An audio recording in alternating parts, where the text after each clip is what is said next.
இயேசுவுக்கு புகழ். கிறிஸ்து இயேசுவில் பிரியமானவர்களே, இன்று இயேசு 12 திருத்தூதர்களையும் தனது பணி செய்ய அனுப்பி வைக்கிறார். 12 திருத்தூதர்களும் செல்லுகின்ற பொழுது 3 முத்தான கருத்துக்களை இன்று நமக்கு பதிவு செய்கிறார்.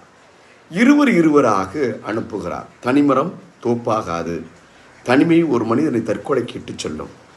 ஆகவே இது என்னவோ ஆண்டவருக்கு அந்த காலத்திலே தமிழ் தெரிஞ்சிருக்கும் போல. ஆகவே என்ன செய்கிறார்? 2 பேராக. யூத மதத்தில் எந்த ஒரு சாட்சியத்துக்கும் 2 தான் தேவை, ஒருவர் அல்ல.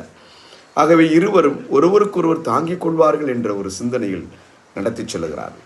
சபை உரையாளர் புத்தகத்தில் தனிமரமாக இருப்பவர் சரியில்லை, இருவராக இருக்க வேண்டும் என்று சொல்லுது.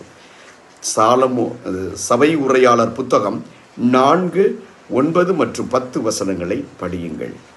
4, 9 மற்றும் 10 வசனங்களை படியுங்கள்.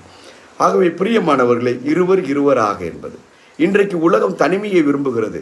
தனிமையான செல்லில் உட்காரணும், தனிமையாக படம் பார்க்கணும், தனிமையாக ரூம்பு பிள்ளைகளுக்கு கொடுக்கணும்னு விரும்புகிறோம். அது பாவத்திற்கு இட்டு செல்கிறதை மறந்து விடாதீர்கள். 2வது, சிறுக சொல்லல்.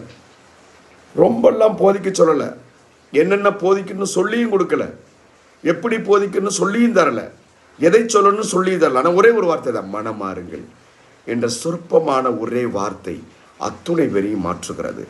மனம் மாறுங்கள். எதை குறித்து? ஒருவேளை குற்றம், ஒருவேளை குறை, ஒருவரை குலை, ஒருவரை உன் வாழ்க்கை பாதை, இவற்றிலிருந்து மாறுங்கள் என்பதை மிக அற்புதமாக பதிவு செய்கிறார்கள். அடுத்து, சிறு நுகர்வு வாழ்வு. நீ ரொம்ப சாப்பிடாத, ரொம்ப எடுத்துகிட்டு போகாத. என்ன சொல்றார்? பை கொண்டு போகாத, ஒருவேளை தேவையானதை வைத்துக் கொள்ளலாம். உணவு எடுத்துகிட்டு போகாத, செப்பு காசு கொண்டு போகாத, எதுவும் வேண்டாம். நீ கடவுளையும் மனிதனையும் சார்ந்து இரு. நீ யாரையும் சார்ந்து இல்லைன்னா உனக்கு நிறைவு இருக்கிறது என்றால் நீ பிறருக்கு உதவி செய்ய முடியாது. ஆகவே பிறரை சார்ந்து வள எதையும் எடுத்து செல்லாதே என்கிறார். பிரியமானவர்களே, இன்று தூய ஆகத்தாவுடைய விழாவை கொண்டாடுகிறோம். அவளைப் போல கிறிஸ்துவுக்காக மறைசாட்சியத்தை ஏற்போம். ஆமேன்.